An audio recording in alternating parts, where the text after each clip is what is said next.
7 years, 4 restoration specialists, 2 university engineering departments, and a Porsche 911 that hadn't made a sound since the morning Beverly Hartwell died.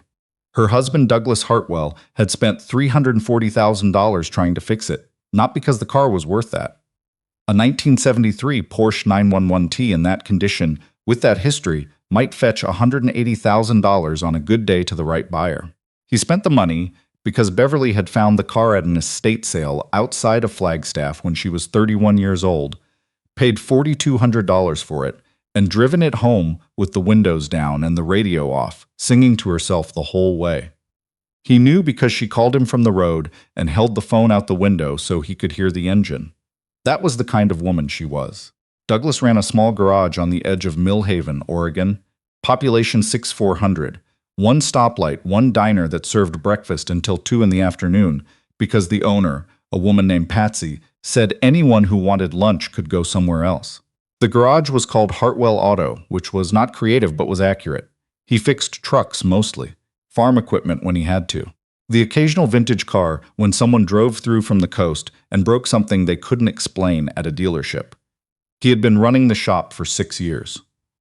Before that, he had been a lead systems engineer at a firm in Portland called Ascent Dynamics, which designed and manufactured advanced drivetrain integration systems for performance vehicle manufacturers. He had worked on 3 major platform partnerships. He had been, according to the firm's internal review system, one of the top 4 engineers in the company's history. He left the week after the funeral. He was 34. His daughter, Willa, was 4 days old. The people in Millhaven did not know any of this. They knew Douglas as the quiet man at the garage on Route 7, the one who came in an hour before he opened to have coffee alone, the one whose daughter sat in the corner on a stool doing homework while he worked, the one who never talked much but listened carefully and gave you a fair price and always called when the car was ready instead of making you call him. They knew he was a widower. You could tell that kind of thing in a town that size. It was in the way he moved through the world, precise and contained, like a man who had learned to take up exactly the amount of space he needed, and no more. Willa was 7 now. She had her mother's eyes, brown with a ring of amber near the center that showed up in certain light. She had Douglas's habit of going quiet when she was thinking, a full stop that other children sometimes mistook for sadness.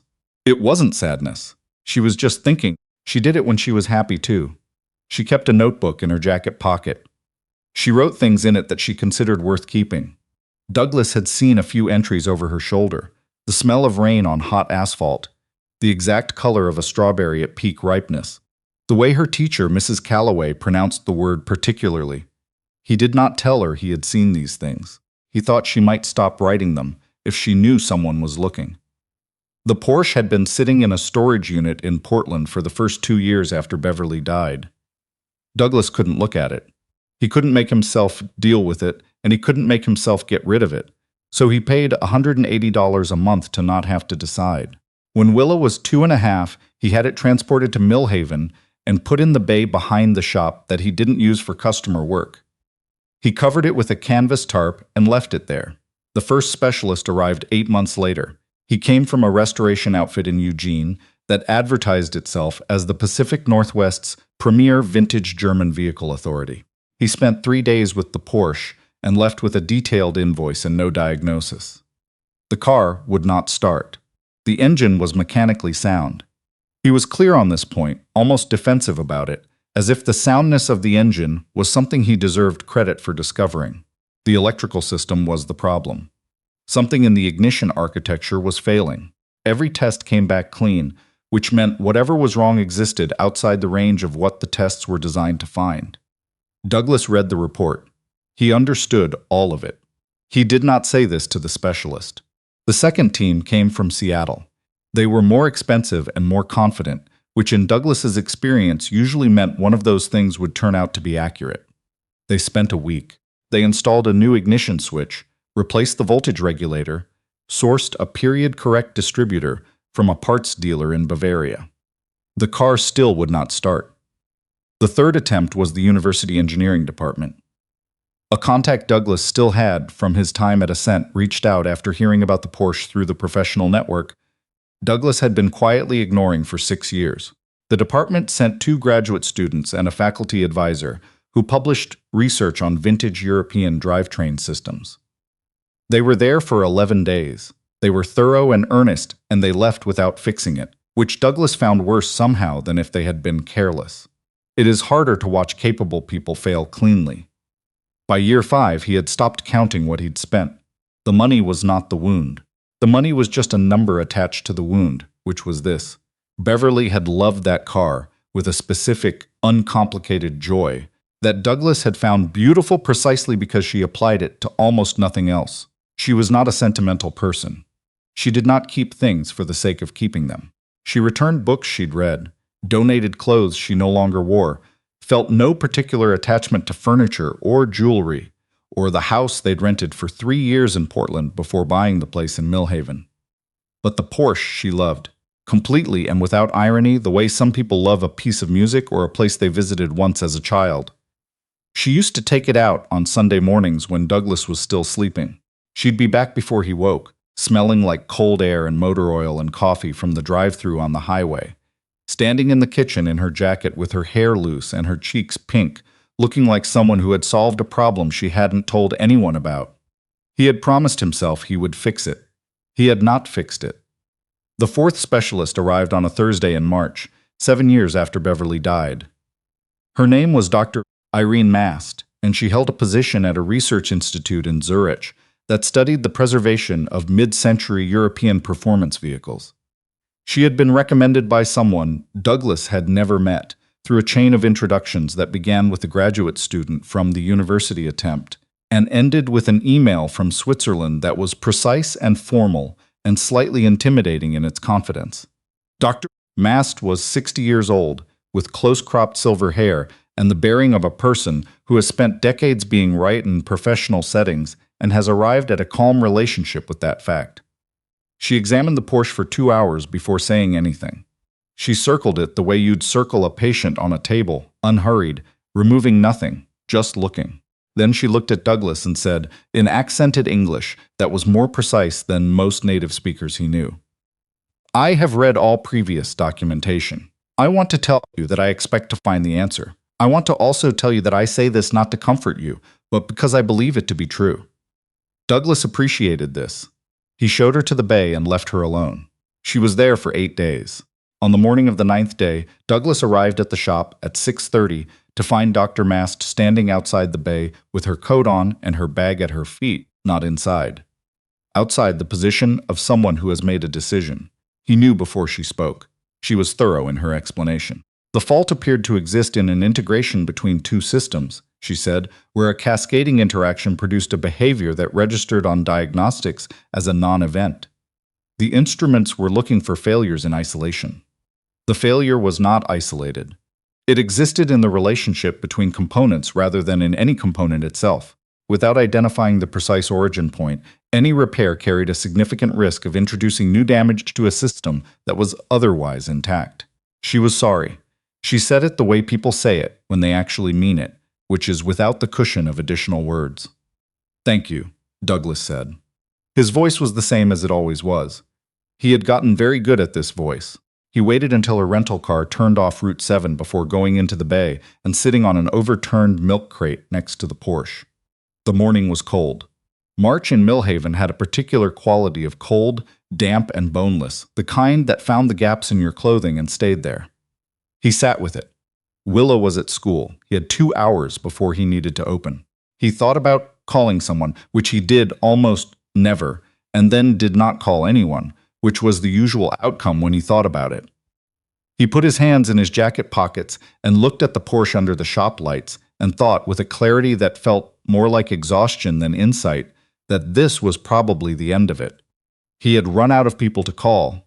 He had run out of money he was willing to spend. He had run out of the particular form of hope that keeps you making the next appointment. He was not sure he minded. That was the part that surprised him. He had expected the end of hoping to feel like defeat. Instead, it felt like setting something down that had been heavy for a long time. He opened the shop at 8. The man who changed things arrived at 10:45 that same morning. His name was Theodore Pruett. He went by Theo. And he drove a Chevy Silverado with a cracked tailgate and a faded parking permit from a hospital in Portland still stuck to the rear windshield. He was there because his truck's heater had stopped working north of Grants Pass, and Millhaven was the next town with a mechanic listed on his phone. He was 42, lean in the way that comes from physical work rather than intention, with hands that showed the evidence of both, thick across the knuckles, careful at the fingertips. He wore a canvas work jacket over a flannel shirt, and he had the look of a man who had been awake for slightly longer than was ideal and was managing it without complaint. Douglas diagnosed the heater problem in 6 minutes. Blend door actuator. Common failure on that generation of Silverado. He had the part. It would take an hour. Theo said that was fine and sat in the plastic chair near the door to wait. He had a paperback with him, the kind with a cracked spine from being read multiple times, and he opened it to somewhere in the middle without looking at the page number. At some point during the repair, Douglas registered that the man had stopped reading. He was looking at the bay at the back of the shop. The tarp-covered shape of the Porsche was visible through the open door. Not fully, just the outline of it. Douglas didn't say anything. 15 minutes later, Theo said, without looking away from the bay. "What's under the tarp?" "A project," Douglas said. A pause. "What kind?" "73 Porsche 911. Something shifted in the man's posture. Not much. The way a person shifts when they hear something that catches a wire they didn't know was there. "Running?" Theo asked. "No." Another pause. Longer this time. "What's the issue?" Douglas set down the wrench he was holding. He looked at the man in the plastic chair, who was looking back at him with an expression that was not quite curiosity and not quite recognition, but lived somewhere between those two things. "Electrical," Douglas said. "Nobody's been able to find where. 4 specialists. 7 years." The man in the chair was quiet for a moment. He closed the paperback and set it on the seat beside him. "What do the diagnostics show?" "Clean," Douglas said. "Every time. That's the problem." The man nodded slowly. Not the nod of someone performing understanding. The nod of someone who has arrived at an understanding and is deciding what to do with it. Douglas looked at him. "You know 911s?" "I know electrical systems," Theo said. "Early 911 platform, specifically. Some." There was something in the last word, a weight behind it, the same weight behind a door that's been shut for a long time and gives slightly when you lean on it. Douglas looked at him for a moment.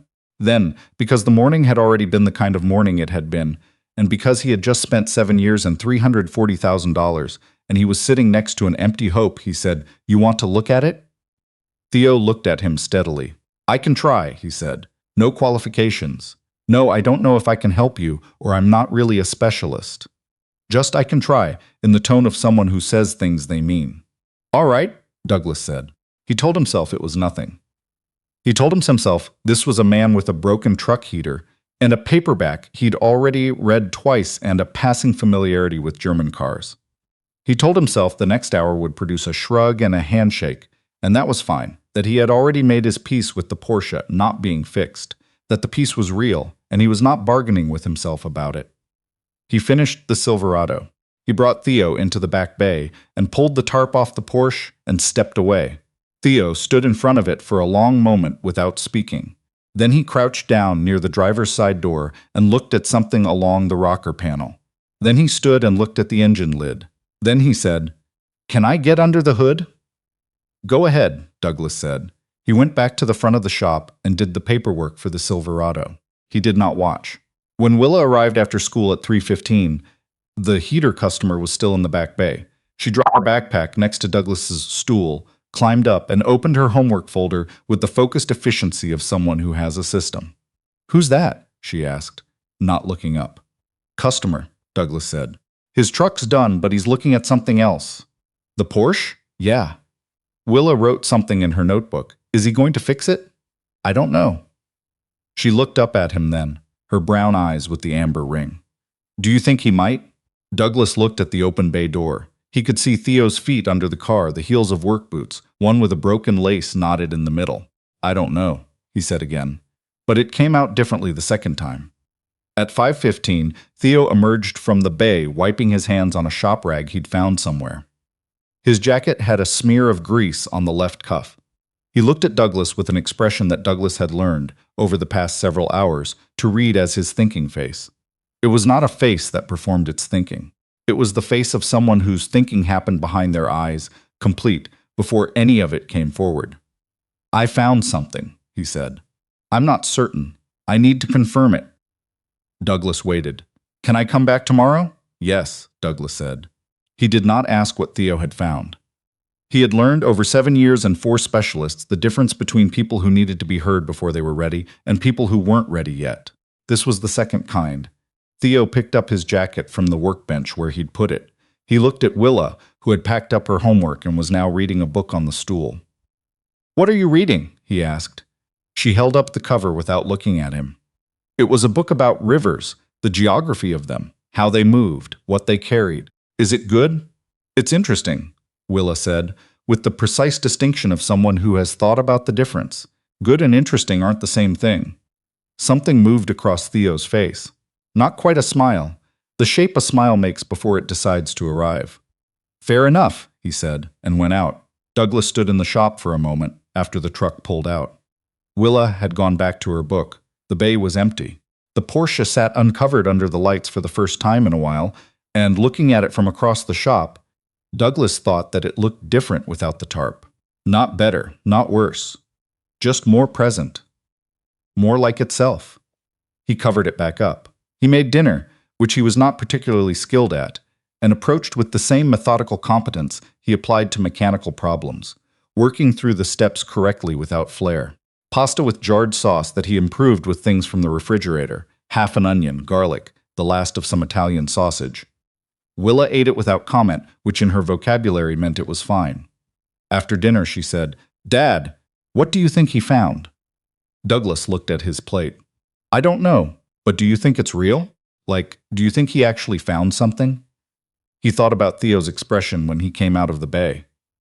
The way he'd said, "I'm not certain," which was the language of someone who was mostly certain but honest about the margin. "Yeah," Douglas said, "I think it might be real." Willa turned this over. She picked up her fork and set it down again. "Mom would have liked knowing someone was still trying," she said. Douglas looked at his daughter. She was 7 years old, and she said things sometimes that arrived in him like stones dropped into deep water, where the sound of the impact took a moment to come back up. "Yeah," he said. She would have. Theo came back the next morning at 8. He came alone, which Douglas registered without knowing exactly what he'd expected. He came with his own toolbox.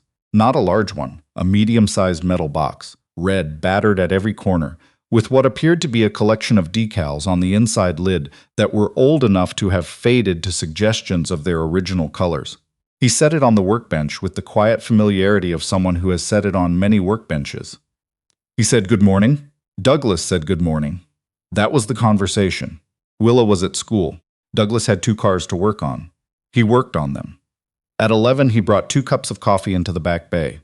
Theo was on his back under the dashboard, the work light clipped to the steering column above him, his feet visible in worn work boots with the broken lace.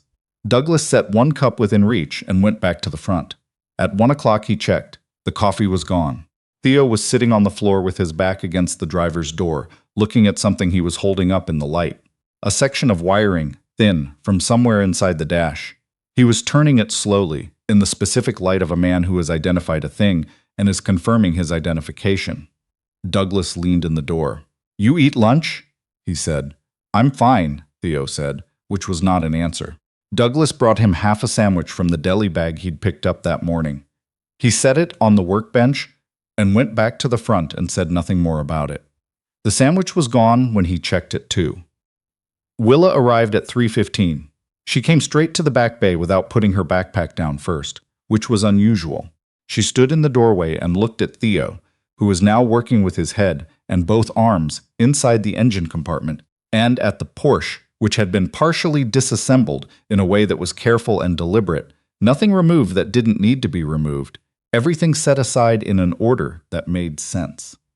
She watched for a moment. Then she got her stool from the front, carried it to a corner of the bay where she'd be out of the way, and sat down with her book. Theo didn't look up. "Rivers," he said. "I finished it," Willa said. "This is about bridges, related topic." "That's what I thought," she said. Douglas, watching from the doorway, said nothing. At 4:40, Theo straightened up from the engine compartment and stood very still for a moment. looking at something only he could see, the way people look when they're running something through their mind for the last time before committing to it. Then he picked up a specific tool from the workbench and went back in. At 5:22, Douglas heard a sound. He was in the front of the shop, writing up an invoice, and the sound came through the walls and across the concrete floor and into his chest with the physical specificity of something he had not heard in 7 years and had given up expecting to hear again. The Porsche's engine. Not cranking, not attempting, running. A flat-six air-cooled engine that had no business being as quiet as it was, idling at somewhere around 800 RPM, with a low even burble that vibrated the floor. Douglas put down the pen. He walked to the bay. He was not aware of deciding to walk. He was just there.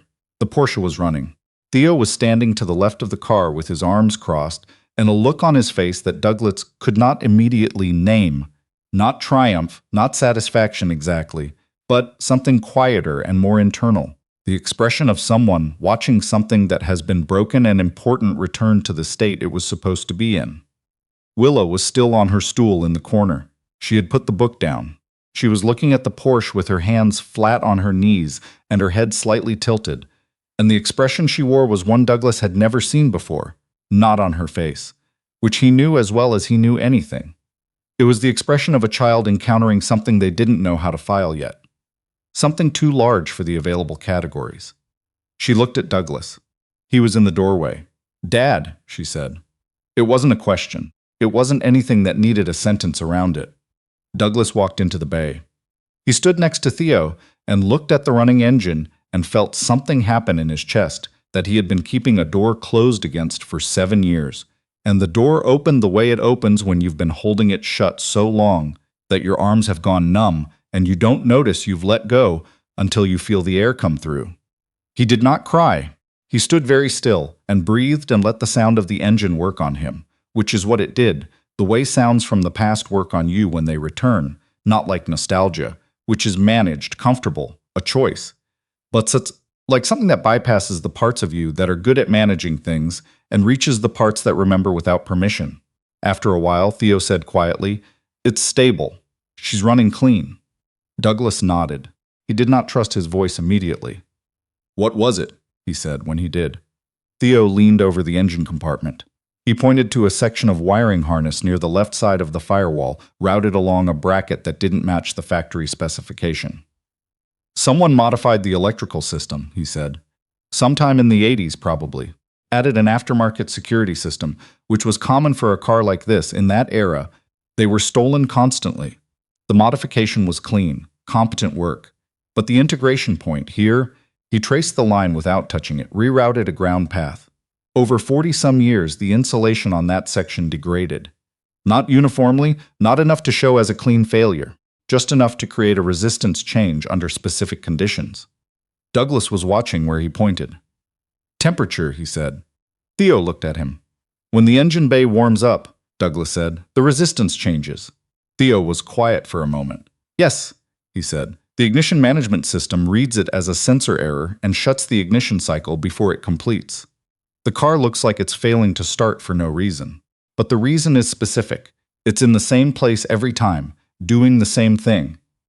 "The previous teams were looking for a broken component," Douglas said. "They were looking for what was broken," Theo said. Nothing was broken. Something had changed, slowly, over 30 years in a modification nobody knew was there because it was hidden under the factory harness sleeve. The standard tools looked at what they expected to see. Douglas looked at the running engine, the low, even sound of it, the particular quality of the vibration through the floor. "The repair," he said. "How long did that take?" "About 40 minutes once I found it," Theo said. "Rerouted the ground path, replaced the degraded section. Removed the components of the security system that weren't serving any function anymore." He looked at the engine. "Everything it has now is what it's supposed to have." Douglas was quiet for a long time. Willa got up from her stool and came to stand beside him, which she did without asking because she was 7, and had her mother's instinct for when to move closer. She stood next to Douglas and looked at the Porsche. "It sounds like it's thinking," she said. Douglas looked at his daughter. "Yeah," he said. "It kind of does." He looked at Theo. "How do you know about ground path modifications on a 1973 911? Theo was quiet for a moment. He picked up the shop rag from the workbench and turned it over in his hands. The question had landed. Douglas could see that. Not uncomfortably. More like a door that had been reached and now needed to be decided about. I used to work in automotive systems engineering, Theo said. Electrical integration specifically. Performance platforms used to, Douglas said, for about 12 years. He set the shop rag down. I left the industry 8 years ago. Why? Theo looked at Willa, not pointedly, just a glance. Then at Douglas. Douglas understood. Willa, he said, can you go check the front doors locked? She knew this for what it was, and she was 7 and not yet old enough to make an issue of it, and she went. Douglas waited. My wife, Theo said. He said it the way some people say things they have said before, to themselves in empty rooms, until the words have lost their ability to surprise them, but not their weight. She died when my son was 3 months old. Cancer, fast. We didn't have much time to understand what was happening before it was over. Douglas said nothing. I couldn't do the engineering work anymore, Theo said. The hours, the travel. I had a 3-month-old. He looked at his hands. So I stopped, did some contracting work for a while. Then my sister's husband needed someone to run his garage in Grants Pass while he recovered from surgery. And I took that on. And He stopped. It made sense. The hours made sense. I could be there. For your son. For my son. Douglas leaned against the workbench. The Porsche was still running between them. How old is he now? 8, Theo said. He's with my sister today. He usually comes with me. Douglas thought about this. About a boy he hadn't seen, carried around in a truck with a cracked tailgate and a hospital parking sticker on the window. He doing okay? Douglas said. Yeah, and the word had a whole life in it. He's doing well. Something moved across Theo's face. The involuntary expression of a father who has been asked a question he has a real answer to. He's curious about everything. Wants to know how things work. He took apart a clock radio last month. I said I needed that, and he said he'd put it back together, and he actually did. How old were you when you started taking things apart? Theo looked at him. A slight recalibration. 7, he said. They stood in the bay for a moment. The electrical systems work you did, Douglas said. The specific knowledge about this modification. That's not in any manual. No, Theo said. You worked on the early 9/11 platform. Theo was quiet for a moment. One of the firms I worked for had a contract supplying integration components to a distributor that serviced vintage European platforms. I did consultation work on several 911 variants in my mid-20s. The aftermarket security system modifications were common on the early 911s during that period. I'd seen that specific integration point fail before. Different symptom, same mechanism. Douglas looked at him steadily. So you walked into my shop this morning because your truck heater stopped working, and you recognized something that 4 specialists and 2 engineering departments in 7 years couldn't find because you worked on the exact platform in the exact era when the modification was made. Theo almost smiled. Not quite. The previous teams were working from each other's reports, he said. By the time the 4th one arrived, everyone was looking in the places the others had already looked. I started from nothing. And you knew what to look for. I knew what the behavior meant, Theo said. The rest was just time. Douglas turned to look at the Porsche. The engine was still running, patient and steady, like something that had been waiting a long time to prove it was fine. My wife found this car at an estate sale, Douglas said. He said it to the car, not to Theo.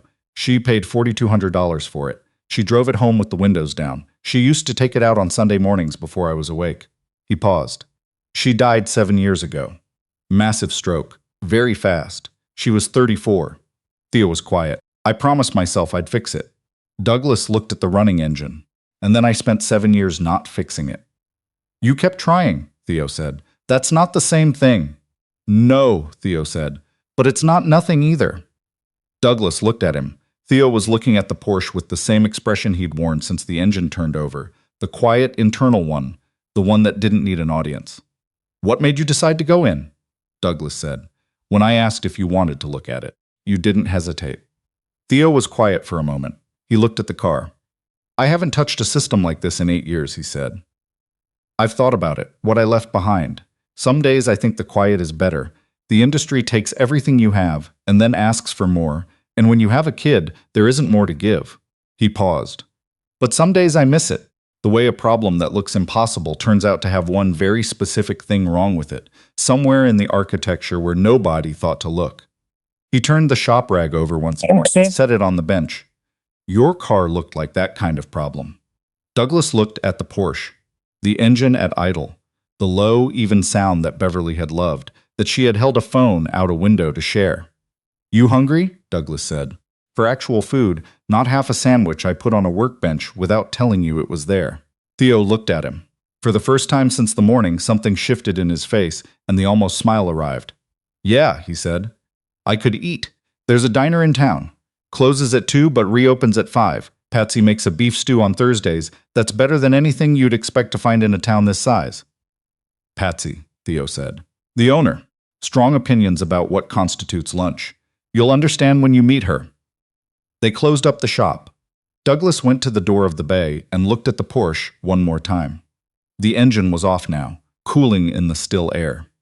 He stood there for a moment. He thought about Beverly in the kitchen at 8 in the morning, cold-cheeked, loose-haired, carrying the smell of the outside. He thought about what she would have said about this day. She had a way of saying true things with so little ceremony that they arrived before you could put your guard up. She would have said something brief, something like, well, finally. And she would have been right. Dad. Willa was at his elbow. She had her jacket on and her notebook in her pocket and her book under her arm. She was looking up at him with the amber-ringed eyes. Yeah, Theo fixed it, she said. Not as a question, not as a headline, just as a true thing, confirmed. He did, Douglas said.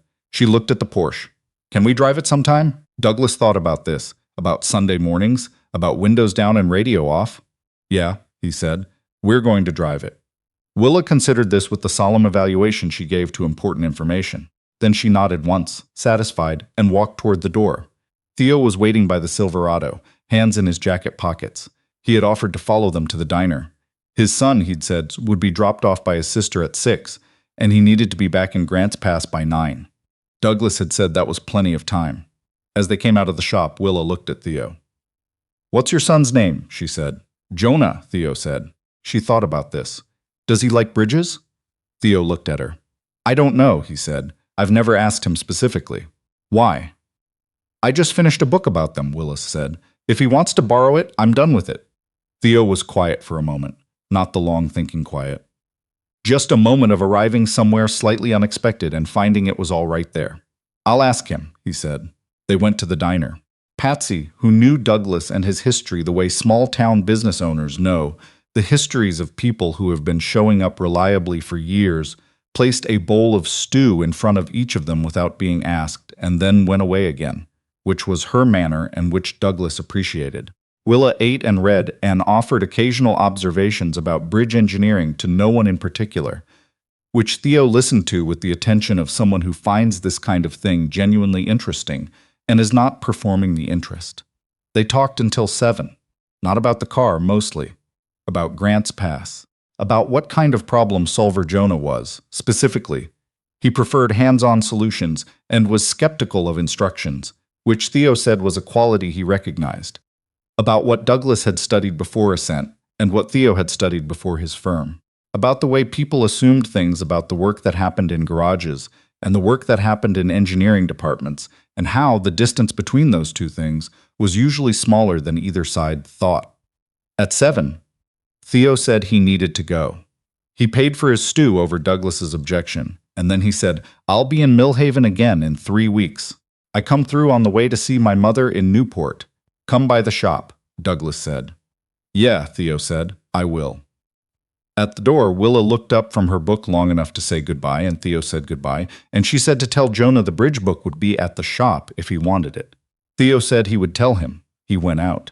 Through the diner window, Douglas watched the Silverado pull out of the lot and merge onto the main road, taillights going east toward the highway, and then gone. Willa turned a page.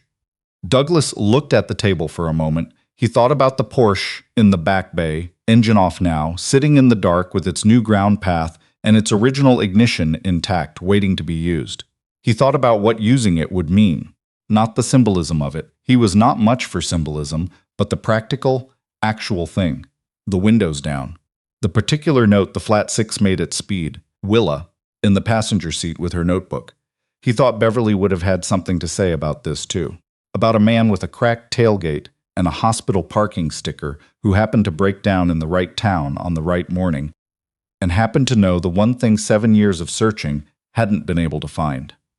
She had believed in that kind of thing. Not in a mystical way, in the way of someone who paid attention and noticed that the world had a habit of putting the right thing in the right place at inconvenient times, and that you had to be paying attention to catch it. He had almost not said anything.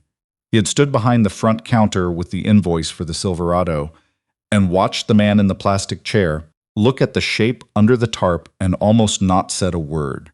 He had almost let him pay and leave and driven home and cooked dinner and done the next day and the next. He thought about that, the narrowness of it, the way things turn on the smallest hinges. "Willa," he said. She looked up. "We'll take the Porsche out Sunday," he said. "First thing, before the town's awake." She looked at him for a moment, the amber-ringed eyes, patient and precise. Then she said, "I'll wear my good jacket." "It'll be cold," he said. "It's still March, I know," she said. "That's why I said my good jacket." She went back to her book.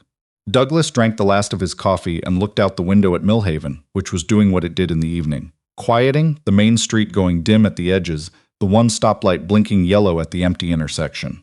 Small, familiar, known. He thought briefly about calling the university contact who had referred Dr. Mast, about what he would say.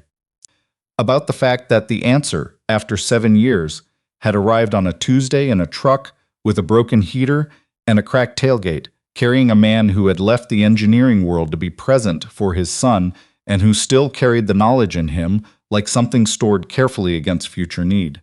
He thought about what Beverly would have made of Theo. She would have liked him. She was good at recognizing people who said what they meant and left room for the other person to do the same. She was good at recognizing the kind of quiet that wasn't absence but fullness, the kind of person who sits with your grief without trying to fix it, who hands you information plainly without dressing it up, who can tell the difference between a problem that needs solving and a moment that needs witnessing. She would have liked Willa's offer about the bridge book, that especially. She would have looked at Douglas with the sideways look she had and said something like, "She gets that from somewhere." And Douglas would have said, "She gets it from you." And Beverly would have not argued with him, which was the closest she came to admitting things. He left a good tip and helped Willa into her jacket and drove home on roads he knew so well he barely needed to see them. That Sunday, he drove the Porsche out of the bay at 6:40 in the morning, before Millhaven was awake. The engine started on the first turn of the key, low and certain, no hesitation. He sat for a moment with it running, hands on the wheel, in the closed-up shop with the lights off and just the sound of it. Then he opened the bay doors and drove out into the early light. Willa was in the passenger seat in her good jacket, notebook in her lap, watching the road. They went out through town and south toward the coast, through the hills where the Douglas fir came right to the edge of the road, and the morning light came through in long angled bars. The heater worked. The gauges read what they were supposed to read. The engine did what it was built to do. After a while, Willa said, "It smells like old things." "Like what kind of old things?" She thought about it. "Like a good kind," she said. "Like something that was kept well." Douglas drove. The hills opened up to the south, and the sky came in, pale and wide, the first real warmth starting to come through the windshield. He thought about Beverly on a Sunday morning, cold-cheeked, singing to herself on a road like this one. Not far, probably. Just the sound of the engine and the windows down and whatever she was singing. He found that he could hold the thought now without the weight he'd carried in it for 7 years. It was still there, the grief, the absence. But it sat differently, lower, more settled, like something that had been reorganized into its proper place after a long time in the wrong one. "Dad," Willa said. "Yeah, I think Jonah might like this car," she said. "When we meet him." Douglas looked at her. "When we meet him." "Theo said he'd be back in 3 weeks," she said. "He said he'd bring him." Douglas did not remember Theo saying he'd bring him. He had said he'd pass through, possibly. Willa had apparently recorded a different version. "Yeah," he said. "Maybe. Probably," Willa said, with the exact confidence of a 7-year-old who has already decided how a thing will go. She opened her notebook and wrote something with her pen and closed it again. Douglas kept driving. The road curved south along the valley, and the Porsche took it the way it was built to take it, precise and responsive, and the morning opened ahead of them with the specific quality of early light in March in western Oregon, which is soft and slightly tentative, not yet sure of itself, but trying. He let it go a little faster on the straight stretch where the valley widened out.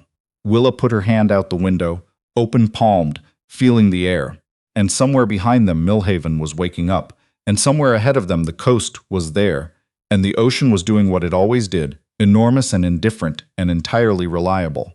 And Douglas was driving his wife's car on a Sunday morning for the first time in 7 years. And his daughter's hand was out the window, and the engine sounded exactly like it was supposed to sound. That was enough. It was more than enough. It was the kind of more that takes a long time to arrive, and when it does, you recognize it, not because it announces itself, but because something in you goes quiet in a way that isn't empty. He kept driving.